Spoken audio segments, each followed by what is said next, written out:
ஃப்ளிப்கார்ட்லேருந்து நமக்கு ஒரு பார்சல் வந்திருக்கு. பார்சல் என்ன இருக்குன்னு பார்த்துக்கிட்டிங்கன்னா 2 பிளாக் கலர் ஸ்ப்ரே பெயிண்ட் தான் இருக்குது. இது எதுக்காக வாங்கிட்டோம்னா நம்ம NS200க்கு அங்கங்கே இன்ஜினோட ஓவர் ஹீட்டால் அந்த இன்ஜின் மேலே இருக்க பெயிண்ட் வந்து உறிஞ்சிருச்சு. இப்போ அதுக்காக தான் நம்ம தனியாக ஒரு பிளாக் வாங்கியிருக்கோம். இப்போ அந்த பெயிண்ட்டை தான் நம்ம அடிக்க ப்ராடக்ட்டோட லிங்க் நான் டிஸ்கிரிப்ஷனில் கொடுத்துருக்கேன். லாங் ப்ரெஸ் பண்ணிங்கன்னா டிஸ்கிரிப்ஷன் ஓப்பன் ஆகும். பாக்ஸ்குள்ளே பண்ணி போய் ரெண்டுமே பிளாக் பெயிண்ட் தான், ஒரே ஷேடு தான். இப்போ எடுத்து நம்ம வண்டியில் அடித்து பார்ப்போம்.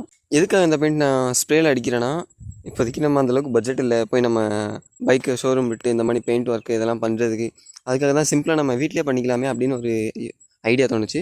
அதனால தான் நம்ம நீட்டாக இப்படி ஒரு பெயிண்ட் ஆர்டர் பண்ணியிருக்கோம்.